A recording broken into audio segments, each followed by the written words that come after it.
উত্তপ্ত ছাত্র রাজনীতি, শিক্ষা প্রতিষ্ঠানে দলীয়করণ সহ্য করবে না বিএনপি। দ্বিচারিতার অভিযোগ জামায়াতের। ক্যাম্পাস নিয়ে ছাত্রদল ছাত্র শিবিরের পাল্টাপাল্টি। ফ্যাসিবাদ ও আধিপত্যবাদ মেনে নেবে না জামায়াত। গণভোটের রায় বাস্তবায়নে রাজপথে থাকার ঘোষণা। জুলাই সনদ নিয়ে সংসদীয় সমাধান খুঁজছে বিএনপি। অরাজকতা হলে ছাড় নয়। এনসিপিতে যোগ দিলেন যুবদলের সাবেক নেতা ইসহাক সহ বেশ কয়েকজন। নিরাপরাধ ছাত্রলীগ নেতাদের জন্য দরজা খোলা। দ্রুত স্থানীয় সরকার নির্বাচন চান নাহিদ ইসলাম। তেল সংকটের জন্য কিছু লোকের অনৈতিক ব্যবসাকে দুষছেন এলজিআরডি মন্ত্রী। বিদ্যুৎ উৎপাদন স্বাভাবিক রাখতে বাড়ানো হচ্ছে জ্বালানির মজুদ, জানালেন বাণিজ্য মন্ত্রী। এবং ইরান যুক্তরাষ্ট্র দ্বিতীয় দফা শান্তি আলোচনার সম্ভাবনা। রাতে ইসলামাবাদ পৌঁছাতে পারে তেহরানের প্রতিনিধি দল। অংশ নিতে যাচ্ছেন ট্রাম্পের জামাতা ও বিশেষ দূত।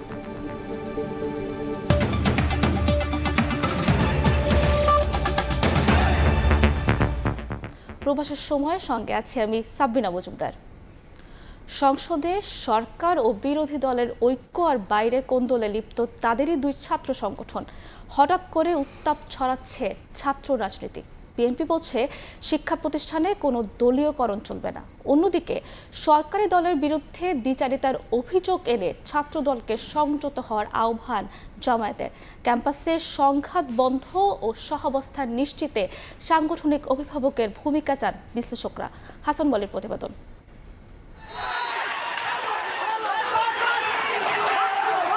দেয়াল লিখন কেন্দ্র করে চট্টগ্রামের সরকারি সিটি কলেজ ছাত্রদল ও শিবিরের সংঘর্ষের জেরে ছাত্র রাজনীতিতে ছড়িয়ে পড়েছে উত্তাপ। একই ঘটনাকে কেন্দ্র করে পাবনা ও সবশেষ বৃহস্পতিবার রাতে ফেসবুকে ফটোকার্ড নিয়ে ঢাকা বিশ্ববিদ্যালয়ে দুই সংগঠনের নেতাকর্মীদের মাঝে দেখা দেয় উত্তেজনা। রাজপথে যখন ছাত্র সংগঠনগুলোর মারমুখী অবস্থান, ঠিক তখনই সংসদে জ্বালানি সংকট নিরসনে অভূতপূর্ব ঐক্য মূলদল বিএনপি জামায়াতের। এ বিষয়ে প্রশ্ন ছিল বিএনপির স্থায়ী কমিটির সদস্য অর্থমন্ত্রী আমির খসরু মাহমুদ চৌধুরীর কাছে। চট্টগ্রামে এক অনুষ্ঠান শেষে তিনি জানান, শিক্ষা প্রতিষ্ঠানে কোনো দলীয়করণ সহ্য করা হবে না। আইনের বাইরে কেউ যাওয়ার কোনো সুযোগ নাই। আমরা পরিষ্কারভাবে বলছি, কোনো জায়গায় কোনো দলীয়করণ করার কোনো সুযোগ নেই। একই বিষয়ে ঝিনাইদহে জামায়াতের সেক্রেটারি জেনারেল মিয়া গোলাম পরোয়ার অভিযোগ করে বলেন, সংসদে বিএনপি ঐক্যের কথা বললেও অন্যদিকে সংঘাত উস্কে দিচ্ছে সরকারি দলের ছাত্র সংগঠন। সংসদে সমঝোতার কথা বলবেন, আবার সেই দিন সন্ধ্যায় ডাকসুরে তাদের উপরে হামলা করবেন। এই দ্বিচারিতা জনগণ মেনে নেবে। এ অবস্থায় বিশ্লেষকরা বলছেন, ছাত্র সংগঠনগুলোকে নিয়ন্ত্রণের পাশাপাশি ক্যাম্পাসের পরিবেশ শান্ত রাখার দায়িত্ব নিতে হবে মূল দলকেই। গত 2 দিন যাবত যা হয়েছে সেগুলো হয়তো আগেই প্রাক্কলন করা এতটা যায় নাই, কারণ এগুলো অনেকগুলো সোশ্যাল মিডিয়ার কারণে হয়েছে অথবা হঠাৎ করে হয়েছে। তো এই ঘটনাগুলো হয়তো এখন আমলে নিবে মাদার অর্গানাইজেশনগুলো এবং তারা সেই অনুযায়ী ব্যবস্থা নিবে। যদি না নেয়, এইটা কিন্তু তাদের কারোর জন্যই ভালো হবে না। ছাত্র সংগঠনগুলোকে ফ্যাসিবাদ আমলের পথে না হেঁটে শিক্ষার্থী বান্ধব কর্মসূচি প্রণয়নের তাগিদ বিশ্লেষকদের। আপনার ভবিষ্যৎ তরুণদেরকে। হাসান ওয়ালি, সময় সংবাদ, ঢাকা। শাহবাগ থানায় ছাত্র শিবিরের সঙ্গে উত্তেজনার ঘটনায় তদন্ত কমিটি গঠন করেছে ছাত্রদল। ক্যাম্পাসকে অস্থিতিশীল না করার আহ্বান জানিয়ে প্রোপাগান্ডা ও ষড়যন্ত্র নিয়ে সতর্ক থাকতে বলেছে সংগঠনটি। এদিকে হল দখলের রাজনীতি আর ফিরতে দেওয়া হবে না বলে কড়া হুঁশিয়ারি দিয়েছে ডাকসু ভিপি। ফেসবুকে ফটোকার্ড ঘিরে ছাত্রদল ছাত্র শিবিরের উত্তেজনায় বৃহস্পতিবার রাতে উত্তাল হয়ে ওঠে শাহবাগ এলাকা। মারধরের শিকার হন ডাকসুর 2 নেতাসহ কয়েকজন সাংবাদিক। দফায় দফায় চলে ধাওয়া পাল্টা ধাওয়া। ঘটনা তদন্তে কেন্দ্রীয় ছাত্রদলের 4 সদস্যের কমিটি গঠন। 26টি ইউনিটের সাথে আমরা এমন পরিস্থিতিতে শুক্রবার সন্ধ্যায় ঢাকা বিশ্ববিদ্যালয়ের কলাভবনের ক্যাফেটেরিয়ায় ব্রিফিং করে ছাত্রদলের সভাপতি রাকিবুল ইসলাম রাকিব। এ সময় তিনি সকল প্রকার প্রোপাগান্ডা ও ষড়যন্ত্র থেকে সতর্ক থাকার আহ্বান জানান। এ ধরনের ভুয়া ফটোকার্ড শতবার ছড়িয়ে দিয়ে পরিকল্পিতভাবে বাংলাদেশকে এবং ক্যাম্পাসকে অস্থিতিশীল করা হবে বলে তারা শঙ্কিত সন্দেহ প্রকাশ করেছে। কিন্তু আমরা বলেছি, যত যাই হোক ক্যাম্পাসকে সাধারণ শিক্ষার্থীদের পাশে থাকার জন্য যা করণীয় তাই করতে হবে। কোনোভাবেই কোনো ক্যাম্পাস যেন অস্থিতিশীল না হয়, সেজন্য আমরা সর্বোচ্চ ধৈর্য এবং সংযম প্রদর্শন করব। একই দিন ক্যাম্পাসে চলমান অস্থিরতার জন্য ছাত্রদলকে দায়ী করে গণমাধ্যমে ক্ষোভ জানান ডাকসুর ভিপি সাদিক কায়েম। বলেন, ক্যাম্পাসকে অস্থিতিশীল করে হল দখলের রাজনীতি ফিরতে দেওয়া হবে না। ক্যাম্পাসের শিক্ষার্থীদের মাঝে তাদের কোনো অবস্থান নাই, তারা আবার সেই ক্ষমতার রাজনীতির মাধ্যমে এই ক্যাম্পাসগুলোতে তারা শিক্ষার্থীদের মধ্যে ভয়ভীতি তৈরি করার মাধ্যমে তারা ক্যাম্পাসে তাদের রাজনীতি বিনির্মাণ করতে চায়। তো আমরা এইটা দৃঢ়কণ্ঠে বলছি, ক্যাম্পাসের মধ্যে এই ধরনের ফেসিবাদী কাঠামোর মাধ্যমে কেউ রাজনীতি করবে, কেউ এই যে হকি স্টিক, স্টাম্প, কিরিজ দিয়ে ভয় দেখিয়ে হল দখল করবে, আধিপত্য বিস্তার করবে, সেটা আমরা বেঁচে থাকতে হবে না। এদিকে এ ঘটনায় নড়েচড়ে বসেছে ঢাকা বিশ্ববিদ্যালয় প্রশাসন। প্রক্টর জানান, সামাজিক যোগাযোগ মাধ্যমের ফটোকার্ড ও শাহবাগ থানায় অনাকাঙ্ক্ষিত ঘটনায় আলাদা দুটি তদন্ত কমিটি গঠন করা হয়েছে। সবাইকে শান্ত থাকার পাশাপাশি দেয়াল লিখন থেকে বিরত থাকার অনুরোধ করেন তিনি। দুইটা ঘটনায় দুই রকমের ব্যবস্থা নেওয়া হয়েছে। একটা হলো ফেসবুক পোস্টের অভিযোগ আসছে, এই অভিযোগটা সত্যতা খতিয়ে দেখে দোষীদের চিহ্নিত করে একটি তদন্ত কমিটি করেছে এসএম হলের প্রমুখ। শাহবাগ থানায় যে আক্রমণ হয়েছে, সেই আক্রমণের ঘটনায় আমি একটা তদন্ত কমিটি করেছি 6 সদস্যের। সাধারণ শিক্ষার্থীদের আশঙ্কা, এমন রাজনৈতিক দ্বন্দ্ব চলতে থাকলে ক্যাম্পাসে আবারও নষ্ট হবে শিক্ষার পরিবেশ। নিরাপদ ক্যাম্পাস নিশ্চিত ও দেশের যে কোনো সংকটে সবাইকে এক হয়ে কাজ করার আহ্বান তাদের। কামরুল হাসান, সময় সংবাদ, ঢাকা। দেশে কোনো দলের একক আধিপত্যবাদ বরদাস্ত করা হবে না বলে হুঁশিয়ারি দিয়েছেন বিরোধী দলীয় নেতা ও জামায়াতের আমির ডাক্তার শফিকুর রহমান। সোহরাওয়ার্দী উদ্যানে খেলাফত মজলিসের গণসমাবেশ থেকে গণভোটের রায় বাস্তবায়ন না করলে সরকারকে চরম খেসারত দিতে হবে বলেও মন্তব্য করেন 11 দলীয় ঐক্যের শীর্ষ নেতারা। গণভোটের রায় এবং জুলাই সনদের পরিপূর্ণ বাস্তবায়নের দাবিতে রাজধানীর সোহরাওয়ার্দী উদ্যানে বাংলাদেশ খেলাফত মজলিসের গণসমাবেশ। সারা দেশের বিপুল নেতাকর্মী সহ যোগ দেন 11 দলীয় ঐক্যের শীর্ষ নেতারা। ফ্যাসিবাদী আমলে আলেম সমাজের ভূমিকা তুলে ধরেন দলটির আমির মামুনুল হক। অভিযোগ করেন, সরকারের কূটনৈতিক ব্যর্থতার দায়ে জ্বালানি সংকট তীব্র হচ্ছে। বাংলাদেশের বর্তমান সরকারের কূটনৈতিক ব্যর্থতার কারণে হরমুজ প্রণালীতে বাংলাদেশের তেলের জাহাজগুলো বারবার আটকে যাচ্ছে। গণভোটের রায় বাস্তবায়ন না করলে সরকারকে চরম খেসারত দিতে হবে উল্লেখ করে বক্তারা বলেন, আগামী দিনে সংসদ এবং রাজপথ থেকে একযোগে আন্দোলন করবে 11 দলীয় ঐক্য। বাংলাদেশের জনগণ, বাংলাদেশের ধর্মপ্রাণ দেশপ্রেমিক মানুষ এই নতুন করে জেগে ওঠা স্বৈরতন্ত্র, পুরনো বন্দোবস্ত, পুরনো সংস্কৃতিকে যারা টিকিয়ে রাখতে চায় তাদেরকে কোনোভাবেই প্রশ্রয় দেবে না। জামায়াত আমির ডাক্তার শফিকুর রহমান অভিযোগ করেন, গণভোটের রায় উপেক্ষা করে সরকার ফ্যাসিবাদী হয়ে উঠছে। হুঁশিয়ারি দেন, দেশে কোনো একক দলীয় আধিপত্যবাদ বরদাস্ত করবে না 11 দলীয় ঐক্য। কেন আজকে এই দাবি বাস্তবায়নের জন্য আমাদেরকে সোহরাওয়ার্দী উদ্যানে আসতে হলো? তারা জাতির সাথে বিশ্বাসঘাতকতা করেছেন, এই কারণে আসতে হবে। এই রায় বাস্তবায়ন না হওয়া পর্যন্ত আমাদের আন্দোলনে আমরা কোনো ধরনের বিশ্রাম নেব। সমাবেশ থেকে গণভোটের রায় বাস্তবায়নে দেশব্যাপী 90 দিনের কর্মসূচি ঘোষণা করে বাংলাদেশ খেলাফত মজলিস। শফিক মুন্সি, সময় সংবাদ, ঢাকা। জুলাই সনদ বাস্তবায়ন দাবিতে বিরোধী দল রাজপথে গেলেও এখনও সংসদে সমাধান খুঁজছে বিএনপি। আন্দোলনের নামে অরাজকতা করলে রাজপথে মোকাবেলার হুঁশিয়ারি দেন নেতারা। জানান, দেশের স্থিতিশীলতা নষ্ট করতে চাইলে ছাড় দেয়া হবে না। হাসান ওয়ালির প্রতিবেদন। 2 দশক পর বড় ম্যান্ডেটে ক্ষমতায় আসায় উন্নয়ন কর্মসূচি এগিয়ে নিতে সরকার ও বিএনপি এখন একাকার। দিবস কেন্দ্রিক আয়োজন ছাড়া অনেকটাই নীরব নয়াপল্টন কার্যালয়। আওয়ামী শাসনের দমন পীড়নেও রাজপথে হার না মানা দলটি ব্যস্ত সংগঠন গোছাতে। জুলাই সনদ বাস্তবায়ন প্রক্রিয়া নিয়ে সরকার ও বিরোধী দলের মতভেদ এখন গড়িয়েছে রাজপথে। সংবিধান সংস্কারের দাবিতে অনড় বিরোধী দল, অন্যদিকে বিএনপির অবস্থান সংশোধনের পক্ষে।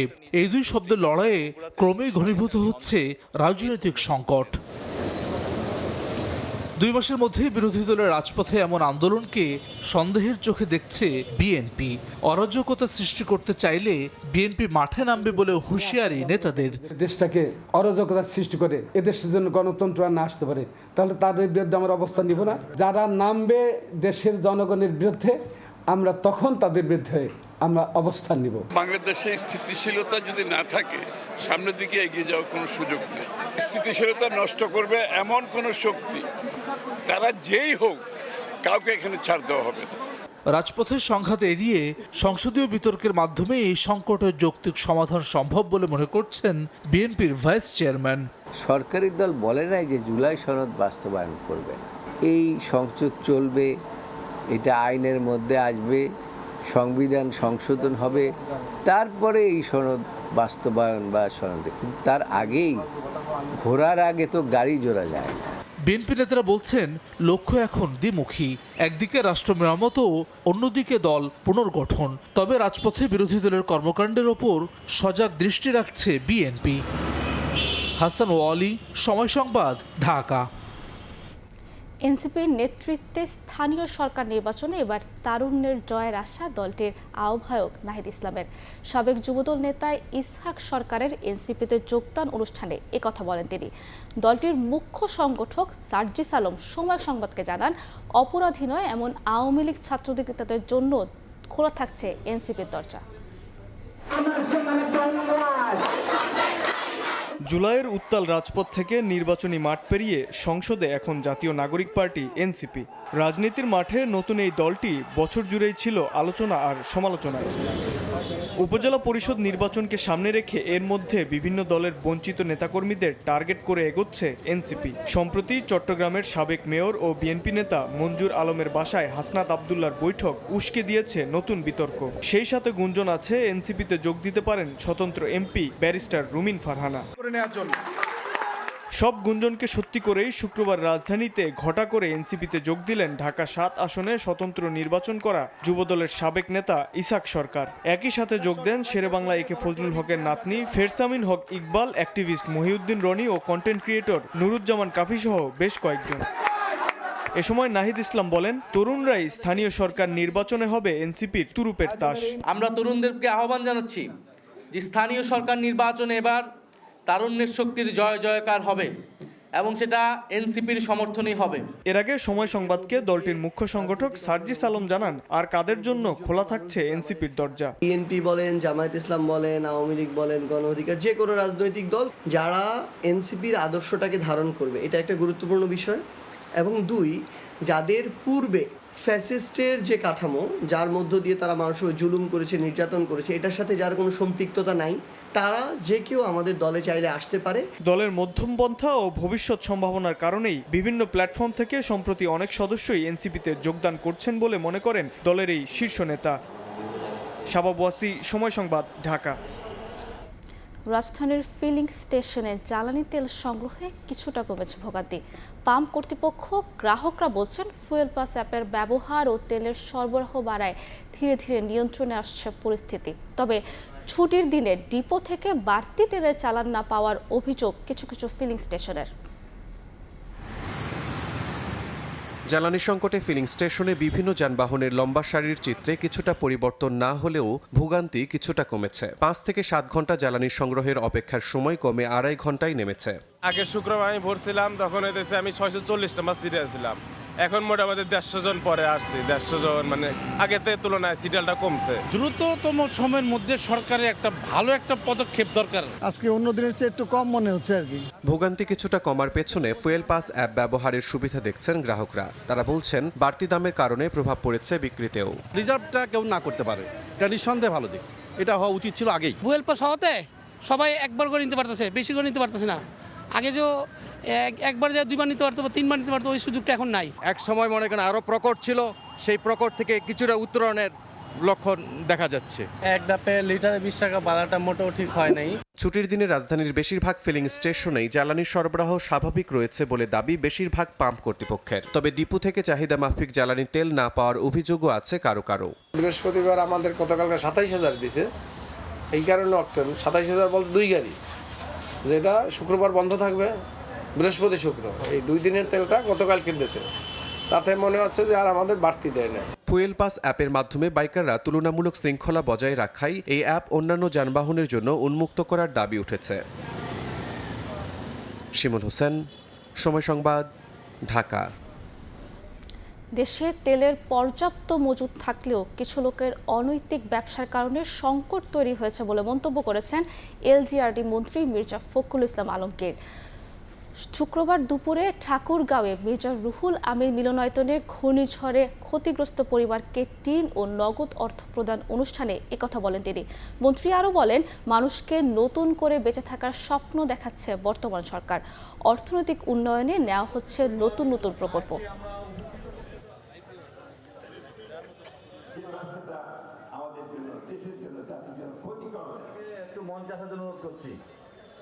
সমস্যাটা তেল কমের জন্য নয়, সরবরাহ কমের জন্য নয়, এই সব সমস্যাটা কিছুটা হচ্ছে তৈরি করা।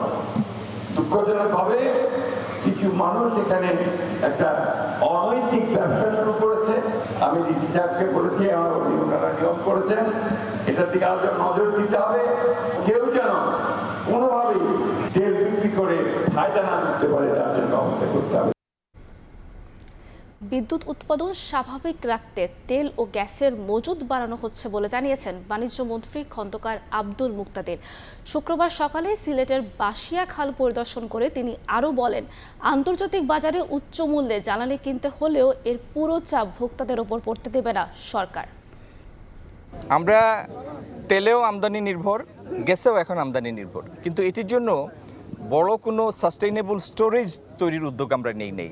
এই সরকার এই অব্যবস্থাপনা, এই অরাজকতা বা বিভিন্ন বৈশ্বিক পরিস্থিতির কারণে যে সারা দেশ জিম্মি হয়ে পড়ে, এই জিম্মি দশা থেকে দেশকে মুক্ত করার জন্য জ্বালানি মন্ত্রণালয় অগ্রাধিকার ভিত্তিতে ইনশাল্লাহ স্টোরেজ ফ্যাসিলিটি নির্মাণের উদ্যোগ নেবে। হাম ও উপসর্গে 24 ঘন্টায় আরও 7 শিশুর মৃত্যু হয়েছে, সংক্রমিত হয়েছে প্রায় 1400। এদিকে গরমের সঙ্গে পাল্লা দিয়ে বাড়ছে আবহাওয়া পরিবর্তনজনিত নানা রোগ। তীব্র গরমে হাসপাতালে বাড়ছে জ্বর, সর্দি, নিউমোনিয়ায় আক্রান্ত রোগীর চাপ। এতে উদ্বিগ্ন অভিভাবকরা। গেল কয়েকদিন ধরে বেড়েছে তাপমাত্রা, তীব্র গরমে দেখা দিচ্ছে নানা রোগ। আবহাওয়া পরিবর্তনজনিত এসব রোগে আক্রান্তদের বেশিরভাগই শিশু। জ্বর, সর্দি, কাশি, শ্বাসকষ্ট, ডায়রিয়া ও নিউমোনিয়ায় আক্রান্ত শিশুদের নিয়ে প্রতিদিনই হাসপাতালে আসছেন অভিভাবকরা। গরম বাড়ার কারণে অ্যালার্জির একটা সমস্যা হতে আছে। হঠাৎ করে কালকে রাত থেকে প্রচণ্ড জ্বর ওঠার পরে আবার দেখি শরীরে রেশ দিয়ে পড়ে গেছে। এদিকে পাল্লা দিয়ে বাড়ছে হামের প্রাদুর্ভাব। শিশুদের পাশাপাশি হামে আক্রান্ত হচ্ছেন বড়রাও। 6 দিন ধরে জ্বর, পরে র্যাশ হচ্ছে, পরে আমি হসপিটালে নিয়েছিলাম, পরে বয়সের কারণে প্রথম ভর্তি নেয়।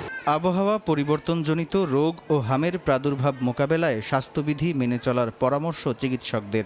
এই গরমে বেশি বাইরে না হওয়া, একটু ছাতি নিয়ে চলাফেরা করা অথবা একটু ছায়ার ব্যবস্থা করা, সাথে প্রচুর পরিমাণে পানি পান করতে হবে।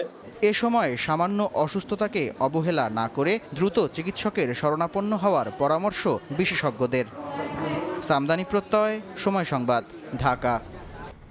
দেশের 7 জেলার উপর দিয়ে বইছে তাপপ্রবাহ। এর মধ্যে সুখবর দিল আবহাওয়া দফতর।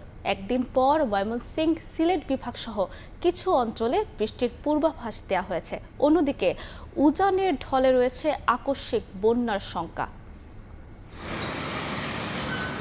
বৈশাখের রুদ্ররূপ দেখাচ্ছে প্রকৃতি। তাপমাত্রার পারদ ঊর্ধ্বমুখী, কাঠফাটা রোদ আর ভ্যাপসা গরমে নাজেহাল জনজীবন। রাজধানী সহ দেশ জুড়েই বইছে তীব্র তাপপ্রবাহ।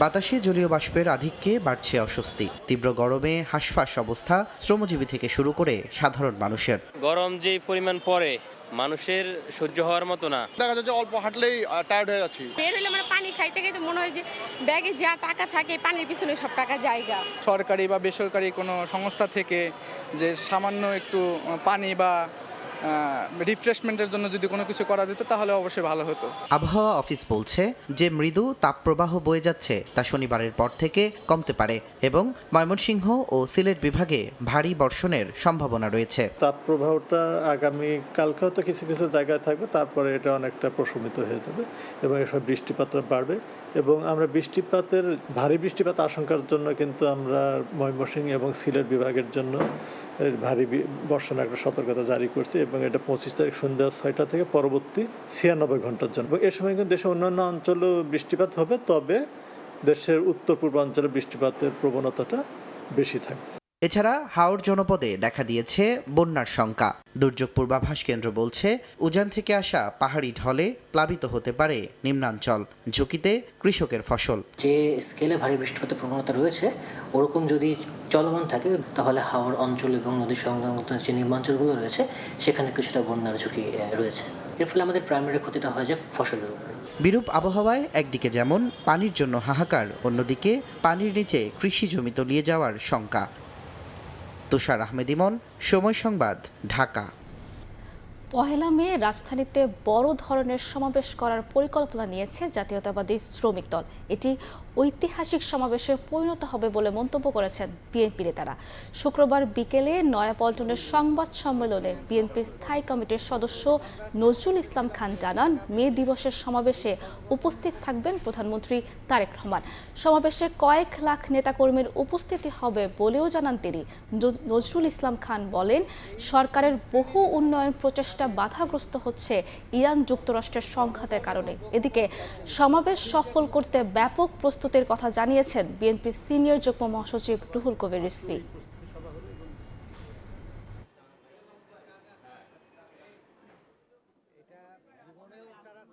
পহেলা মের এবারের যে বৃহৎ কর্মসূচিটি, সেই কর্মসূচিটি সম্পন্ন করার জন্য জাতীয়তাবাদী শ্রমিক দল তারা যে প্রস্তুতি সভাগুলি করছেন, এই প্রস্তুতি সভা অব্যাহত থাকবে এবং আমরা আশা করছি আগামী পহেলা মে জাতীয়তাবাদী শ্রমিক দলের এই সমাবেশটি একটি ঐতিহাসিক সমাবেশে পরিণত হবে। এই সরকার ক্ষমতা আসার পরে এই যে ইরান, ইসরায়েল, আমেরিকার যে যুদ্ধটা, এটা তো স্বাভাবিক ছিল না, এটা তো প্রত্যাশিত ছিল না আর কি।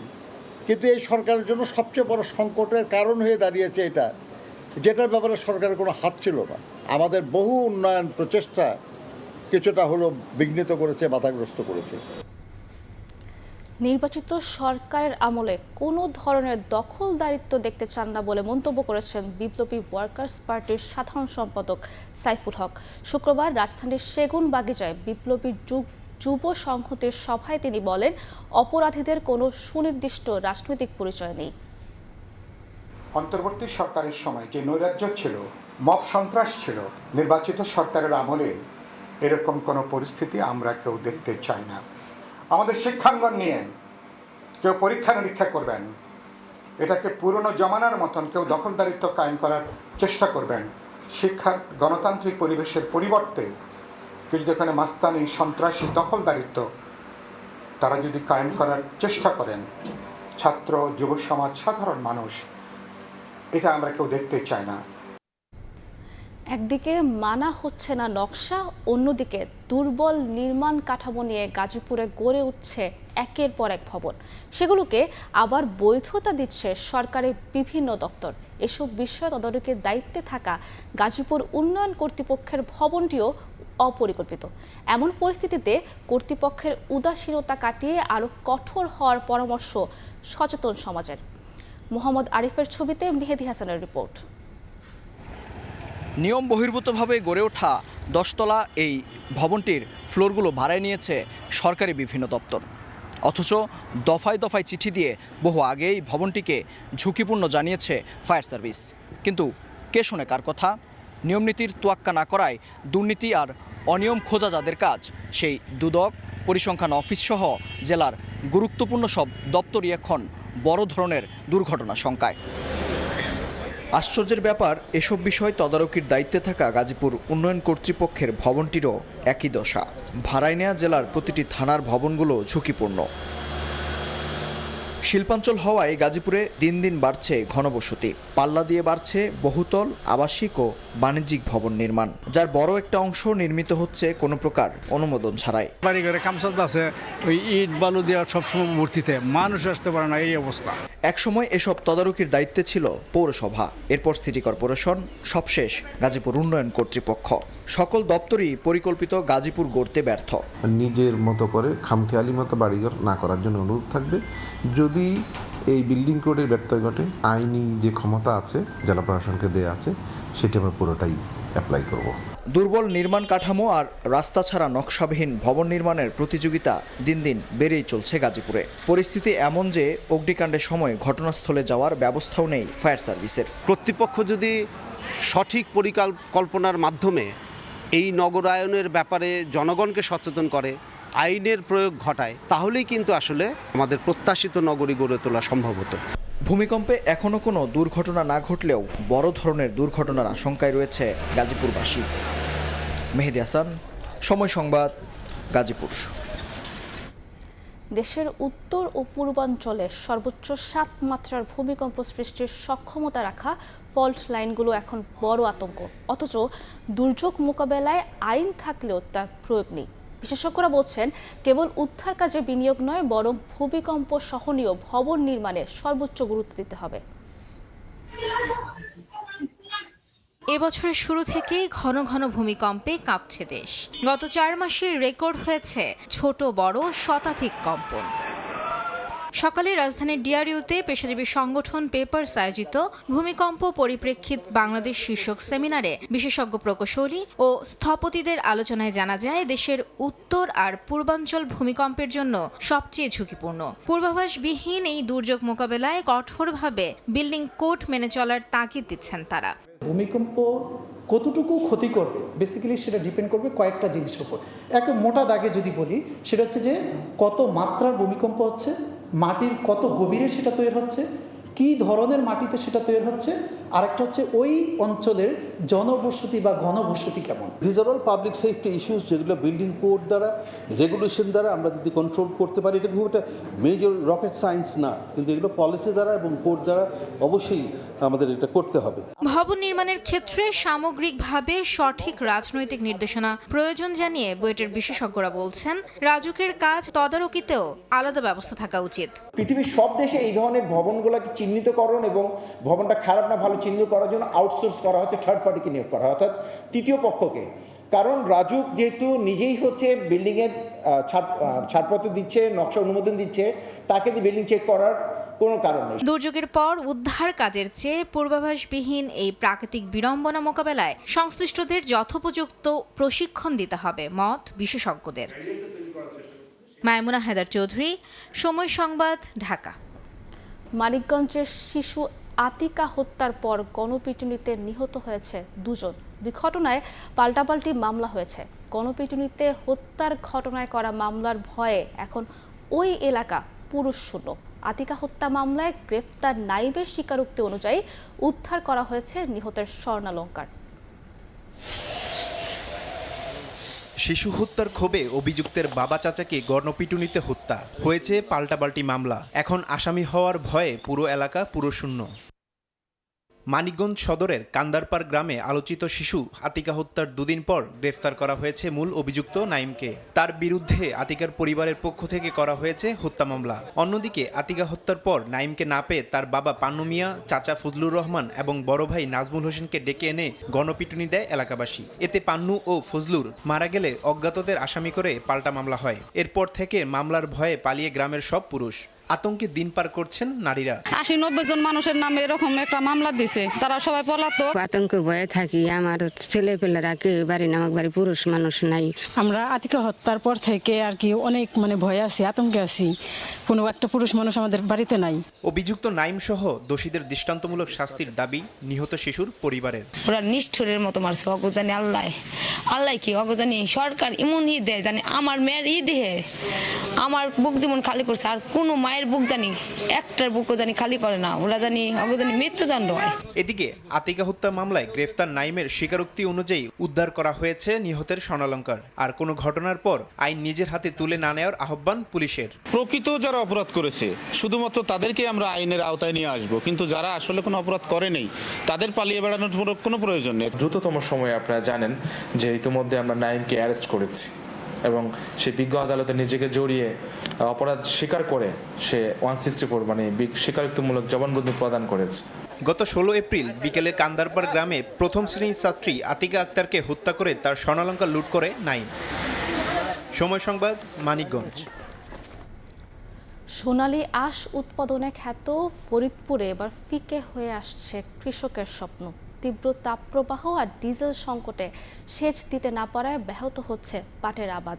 মাঠেই শুকিয়ে যাচ্ছে পাটের চারা, দেখা দিয়েছে পোকার আক্রমণ। চলতি বছর ফলন ব্যাহত হওয়ার শঙ্কা চাষিদের। শিকদার সজলের পাঠানো তথ্য ও ছবি নিয়ে রিপোর্ট। তপ্ত রোদে ফেটে চৌচির জমি, আর সেই খরা খেতেই সোনালী আঁশের অস্তিত্ব রক্ষার লড়াই করছে চাষিরা। পানির অভাবে বাড়ছে না পাটের চারা, উল্টো রোদের তীব্রতায় পুড়ে যাচ্ছে কচি পাতা, দেখা দিয়েছে পোকার আক্রমণ। ডিজেল সংকটে চাষাবাদ নিয়ে বিপাকে পড়েছেন ফরিদপুরের চাষিরা। কৃষকদের দাবি, বরাদ্দ দেয়া তেলের পরিমাণ প্রয়োজনের তুলনায় অপ্রতুল। ডিজেল সরবরাহ নিশ্চিত করা না গেলে চলতি বছরে পাটের ফলনে বিপর্যয়ের শঙ্কা তাদের। তেল যদি না পাই তাহলে কোনো কাজ করবো না। আসি সকাল 8টা-10টা, আইসে পাম্পে এসে তেল পাই না। তেলের জন্য আমাকে ক্ষেত নষ্ট হয়ে যেতেছে, শীষ দিবার পারতেছি না। কৃষি কাট করছে, তাগের 5 লিটার তেল দেয়। সারা বছর বইরাই একটা ক্ষেত করি, এই ক্ষেতটা যদি আমরা না করে পারি তো আমরা বাসুম কেমায়। তেলের মানে পাট আমাকে যে রইতো মনে করেন 10 মণ, হ্যাঁ মানে 5 মণ।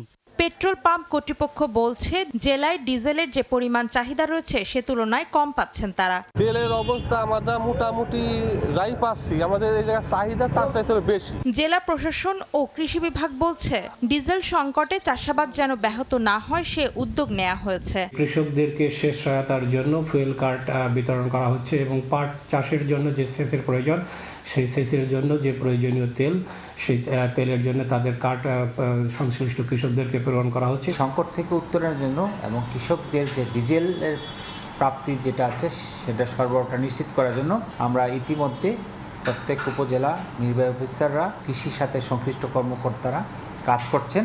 চলতি বছর জেলায় পাট আবাদের লক্ষ্যমাত্রা ধরা হয়েছে 87,300 হেক্টর জমিতে, আর উৎপাদন লক্ষ্যমাত্রা ধরা হয়েছে 1,95,000 মেট্রিক টন। সময় সংবাদ, ফরিদপুর। ভারতের পশ্চিমবঙ্গে বিধানসভার প্রথম দফার ভোটের পর কে কত আসন পাবে তার হিসেব মেলাতে শুরু করেছে তৃণমূল ও বিজেপি। প্রকাশ্যে আত্মবিশ্বাসী হলেও বিপুল সংখ্যক ভোট পড়ায় দুই দলের মধ্যে দুশ্চিন্তা দেখা দিয়েছে। দ্বিতীয় দফার ভোট সামনে রেখে ব্যাপক প্রচারণা চালাচ্ছে দলগুলো। বিস্তারিত জানাচ্ছেন সুব্রত আচার্য। প্রায় 93% মানুষের উপস্থিতিতে পশ্চিমবঙ্গে নির্বাচনের ইতিহাস গড়া ভোট নিয়ে রাজ্যের শাসক তৃণমূল কংগ্রেস এবং কেন্দ্রের শাসক ভারতীয় জনতা পার্টি বিজেপি নিজেদের মতো করে জয়ের হিসেব কষতে শুরু করেছে। 2021 সালে উত্তরবঙ্গের 8 জেলায় তুলনামূলকভাবে মমতার দলের চেয়ে ভালো ফল করে মোদির দল। তবে এবার বিপুল সংখ্যক মানুষের ভোটদানে পাশা উল্টে যাওয়ার আত্মবিশ্বাস শোনা গেল তৃণমূলের মুখে। যদিও বিজেপি নেতা অমিত শাহের দাবি, ভোট হওয়া 152 আসনের অধিকাংশ আসনই যাবে গেরুয়া শিবিরের ঝুলিতে। বিজেপির কোমর ভেঙে দিয়ে তৃণমূল কংগ্রেসের প্রতি মমতা বন্দ্যোপাধ্যায়ের লড়াই এবং উন্নয়নের প্রতি পূর্ণ সমর্থন দিয়ে विपुल जॉयर दिखे एगिए दिए तृणमूल कांग्रेस के। और मैं स्पष्ट रूप से आपको बताना चाहता हूं, 152 सीटों में से 110 से ज्यादा सीटें भारतीय जनता पार्टी जीतने जा रही है। ভোট কেন্দ্র থেকে এরই মধ্যে ইলেকট্রনিক ভোটিং মেশিন বা ইভিএম কঠোর নিরাপত্তার মধ্যে নিয়ে যাওয়া হয়েছে। দ্বিতীয় দফার ভোটের প্রচার শেষ হবে 27 এপ্রিল। ফলে শেষ দফার নির্বাচনী প্রচারে মাটি কামড়ে নেমেছে রাজনৈতিক দলগুলো। নরেন্দ্র মোদি স্বাগতম। বৃহস্পতিবার নদিয়া, দক্ষিণ 24 পরগনা ও হাওড়ায় প্রচারণা চালান প্রধানমন্ত্রী নরেন্দ্র মোদি। শুক্রবার সকালে গঙ্গায় নৌকা ভ্রমণ করেন তিনি। বিশ্লেষকরা বলছেন, কলকাতার ভোটের আগে বিজেপি নেতার এই গঙ্গা ভ্রমণ বেশ প্রভাব ফেলতে পারে। সুব্রত আচার্য, সময় সংবাদ, পশ্চিমবঙ্গ, ভারত। ভারতের পশ্চিমবঙ্গের কবি শ্রীজাতের গ্রেফতারি পরোয়ানাকে ঘিরে ক্ষোভে ফুঁসছেন কলকাতার বুদ্ধিজীবীদের একাংশ। নির্বাচনের সময় এমন পরোয়ানাকে গণতন্ত্রের জন্য বিপজ্জনক বলছেন প্রতিবাদকারীরা। বিস্তারিত জানাচ্ছেন সুব্রত আচার্য, ক্যামেরায় ছিলেন বিশ্বজিৎ দাস। ভারতের পশ্চিমবঙ্গের চারদিকে এখন ভোটের আবহ, কিন্তু সেই ভোট উৎসবের মাঝেই শুক্রবার গণতন্ত্র বাঁচানোর দাবিতে কলকাতার বিশিষ্টজনদের একাংশকে সমস্বরে গর্জে উঠতে দেখা গেল। কবি শ্রীজাতের গ্রেপ্তারি পরোয়ানাকে ঘিরেই তাদের এই প্রতিবাদ। প্রতিবাদকারীদের দাবি, গোটা ঘটনার সঙ্গে নির্বাচন কমিশনও জড়িয়ে রয়েছে। তারা এর পেছনে রাজনৈতিক শক্তির দিকেও ইঙ্গিত করেছেন।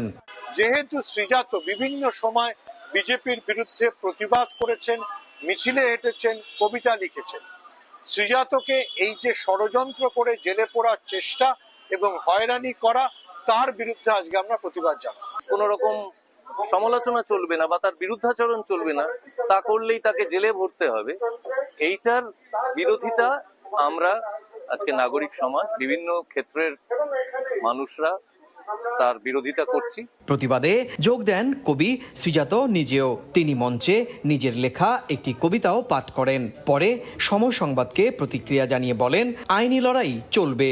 নির্বাচন গণতন্ত্রের বৃহত্তম উৎসব, সেই উৎসব ভয় দেখিয়ে করা যাবে না। সেই উৎসব গণতান্ত্রিকভাবেই হবে এবং বাংলার মানুষ যে কোনো অশুভ শক্তিকে ভয় না পেয়ে তার রক্ষককেই বেছে নেবে, তার প্রমাণ পেতে আমাদের খুব বেশি দেরি নেই। একদিন শিগগিরই আসবে যখন দেশ বাঁচানো নামে কোনো গণমঞ্চের আর প্রয়োজন থাকবে না, দেশ বেঁচে উঠবে। 2017 সালের 19 মার্চ নিজের ফেসবুক পেজে অভিশাপ শিরোনামে একটি কবিতা পোস্ট করেছিলেন শ্রীজাত। ওই কবিতাকে ঘিরে 2019 সালে উত্তরবঙ্গের এক ব্যক্তি ধর্মীয় অনুভূতিতে আঘাতের অভিযোগ এনে সাইবার ক্রাইম বিভাগে কবির বিরুদ্ধে অভিযোগ দায়ের করেন। সেই মামলাতেই সম্প্রতি শ্রীজাতের বিরুদ্ধে গ্রেপ্তারি পরোয়ানা জারি করেন আদালত। সুব্রত আচার্য, সময় সংবাদ, কলকাতা।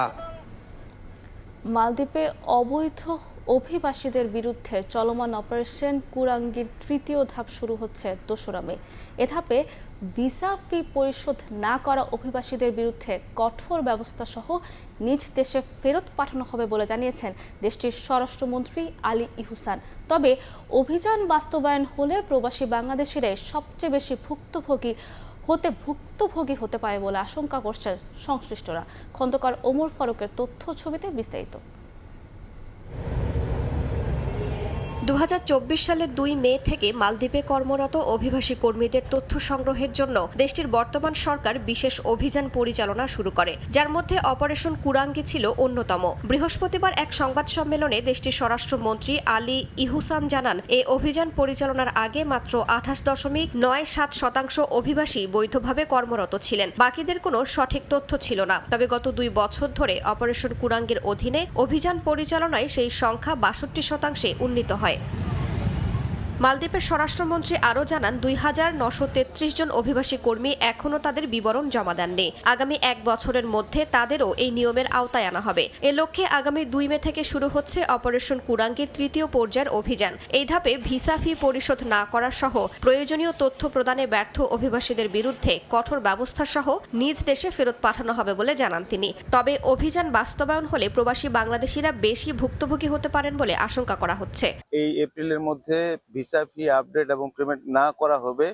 মালদ্বীপ সরকার কোনো কিছু না শুনে তারা সরাসরি বাংলাদেশে তাদেরকে ফেরত পাঠিয়ে দিবে। আমি এই দেশে বৈধভাবে আছি, আমি চাইবো আপনারা যারা আছেন 30 তারিখের ভিতরে আপনারা ভিসা ফি ধাক্কান, তা না হলে 1 তারিখের মধ্যে 1 তারিখের পর থেকে আপনাদেরকে দরপাক করা শুরু হবে। অভিযানে কোনো ধরনের স্থানীয় প্রভাব বা সুপারিশ গ্রহণ করা হবে না। যে কেউ একবার আটক হলে তাকে ছাড়িয়ে নেওয়ারও সুযোগ থাকবে না। তাই সবাইকে মালদ্বীপের আইন মেনে চলার জন্য কঠোরভাবে সতর্ক করেছে কর্তৃপক্ষ। মালদ্বীপ, সময় সংবাদ। যুক্তরাষ্ট্রের নিউ ইয়র্ক অঙ্গরাজ্য সিনেটে 14 এপ্রিল বাংলা নববর্ষ ঘোষণার ঐতিহাসিক রেজুলেশন গৃহীত হয়েছে। স্টেট ক্যাপিটলে রেজুলেশনটি উত্থাপন করেন 3 সিনেটর। এর মধ্য দিয়ে বাংলা বর্ষবরণের 3 দিনের জাঁকজমকপূর্ণ উৎসব শেষ হয়েছে। নিউ ইয়র্ক থেকে হাসানুজ্জামান সাকির রিপোর্টে বিস্তারিত। বাংলা বর্ষবরণের শুরুটা হয়েছিল টাইম স্কয়ারে, শেষ হলো নিউ ইয়র্ক স্টেট ক্যাপিটলে। বুধবার স্টেট সিনেটে গৃহীত হয় 14 এপ্রিল বাংলা নববর্ষ ঘোষণার ঐতিহাসিক resolution. Senator Louis Sepulveda, Natalia Fernandez ও টোবি অ্যান্ড স্টাভেস্কি রেজুলেশনটি উত্থাপন করলে তা সর্বসম্মতিক্রমে গৃহীত হয়। এ সময় সিনেটর স্টাভেস্কি বলেন, বহু ভাষাভাষী ও জাতিগোষ্ঠীর নিউ ইয়র্কে বাঙালিরা শিক্ষা, ব্যবসা ও সংস্কৃতিতে গুরুত্বপূর্ণ ভূমিকা রাখছে। এই রেজুলেশন সেই অবদানের স্বীকৃতি। আমি এটা জেনে আগ্রহী হয়েছিলাম যে বাংলা বিশ্বের 6ঠতম সর্বাধিক প্রচলিত ভাষা। বিপুল সংখ্যক মানুষ বাংলায় কথা বলে এবং তারা যুক্তরাষ্ট্রে আমাদের জীবনে অত্যন্ত গুরুত্বপূর্ণ প্রভাব রাখছে।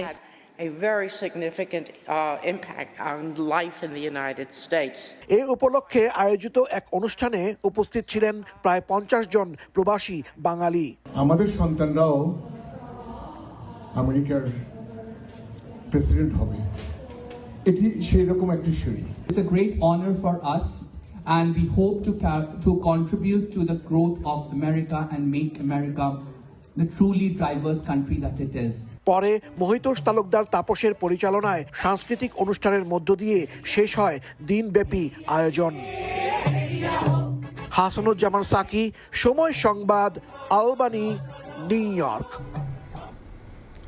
জাপানে জীবনযাত্রার ব্যয় বৃদ্ধির ধাক্কা লেগেছে দেশটির আইকনিক ভেন্ডিং মেশিন ব্যবসায়। বাড়তে থাকা খরচ সামলাতে না পেরে 2027 সালের মধ্যে 20,000 মেশিন সরিয়ে নেওয়ার ঘোষণা দিয়েছে ডাইডু হোল্ডিংস। আর নিজেদের ব্যবসা গুটিয়ে নিচ্ছে পোক্কা সাপ্পোরো নামের আরেক প্রতিষ্ঠান। আকাশ ছোঁয়া বিদ্যুৎ বিল আর রক্ষণাবেক্ষণ খরচের চাপে জনপ্রিয় এই সেবাটি এখন অস্তিত্ব সংকটে। জাপান থেকে শাকিল মাহমুদের রিপোর্টে বিস্তারিত। জাপানে কিছুদিন আগেও ভেন্ডিং মেশিন ছিল লাভজনক ব্যবসা। 24 ঘন্টা সেবা আর সহজলভ্যতার কারণে এটি পরিণত হয়েছিল দেশটির জীবনযাত্রার অবিচ্ছেদ্য অংশ হিসেবে। তবে বাড়তে থাকা বিদ্যুৎ ও রক্ষণাবেক্ষণ ব্যয়, নিয়মিত রিফিল এবং শ্রমিক সংকটের জেরে এই ব্যবসার খরচ বেড়ে গেছে। লোকসান কমাতে ধীরে ধীরে মেশিন সংখ্যা কমাচ্ছে অনেক প্রতিষ্ঠান। খরচের বাড়তি চাপ সামলাতে না পেরে 2027 সালের মধ্যে 20,000 মেশিন সরিয়ে নেওয়ার ঘোষণা দিয়েছে ডাইডু হোল্ডিংস। নাগোয়া ভিত্তিক কোম্পানি পোকা সাপ্পোরো তাদের 40,000 ভেন্ডিং মেশিনের বিশাল কার্যক্রম ওসাকার একটি প্রতিষ্ঠানের কাছে বিক্রি করে দিয়েছে। ভেন্ডিং মেশিনের প্রতি এই ভোক্তাভিমুখিতার পেছনে পণ্যের দামের পার্থক্য একটি বড় কারণ। সুপারমার্কেট বা ডিসকাউন্ট শপের তুলনায় ভেন্ডিং মেশিনে পানীয়র দাম অনেক ক্ষেত্রে 10 থেকে 20% পর্যন্ত বেশি। মূল্যস্ফীতির এই সময়ে জাপানিরা এখন খরচ বাঁচাতে বাড়তি সচেতন। ফলে সামান্য কিছু অর্থ সাশ্রয় করতেও তারা ভেন্ডিং মেশিনের পরিবর্তে সস্তা বিকল্প দোকানের দিকে ঝুঁকছে, যা সরাসরি প্রভাব ফেলছে এই খাতে। জীবনযাত্রার পরিবর্তনের পাশাপাশি পরিবেশ সচেতনতাও ভেন্ডিং মেশিনের জনপ্রিয়তায় ভাটা ফেলেছে। প্লাস্টিক বর্জন ও নিজস্ব পানির বোতল ব্যবহারের প্রবণতা বাড়ায় বাইরের পানীয় কেনার হার কমছে উল্লেখযোগ্যভাবে। তবে পুরোপুরি হারিয়ে না গেলেও টিকে থাকার লড়াইয়ে এখন বড় পরিবর্তনের মধ্যে দিয়ে যাচ্ছে এই ব্যবসা। হয়তো ভবিষ্যতে কেবল জরুরি এলাকা কিংবা কৌশলগত পয়েন্টগুলোতেই দেখা মিলবে জাপানের এই চিরচেনা ভেন্ডিং মেশিনের। জাপানের টোকিও থেকে মোহাম্মদ শাকিল মাহমুদ, সময় সংবাদ।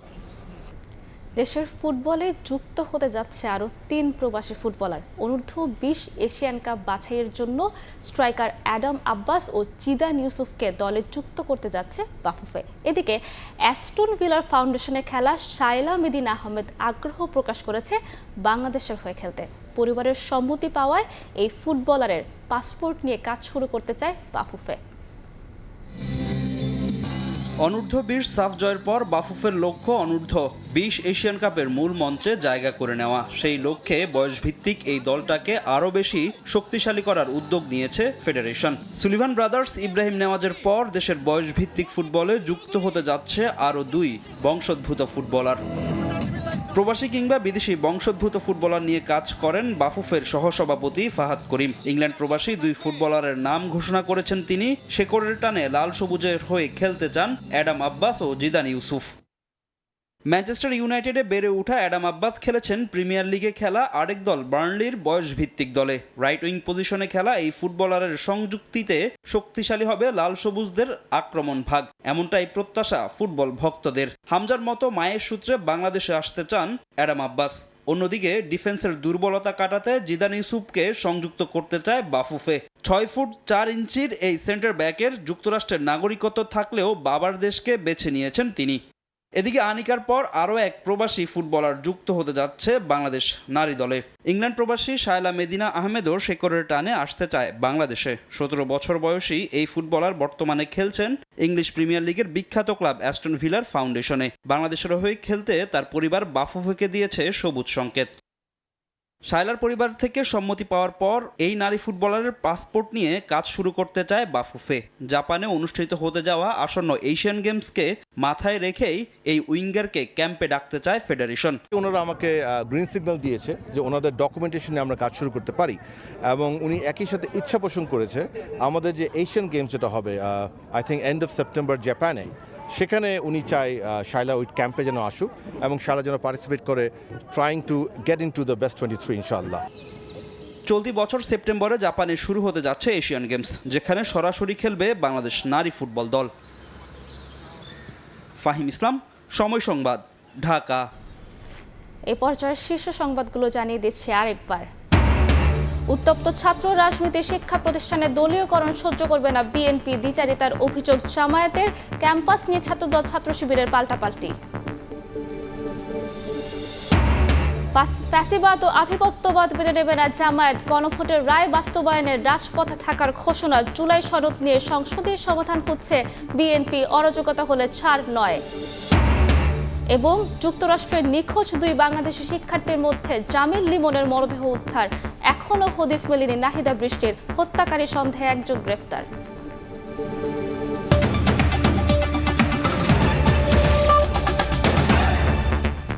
এই ছিল প্রবাসের সময়, সঙ্গেই থাকুন সময়ের।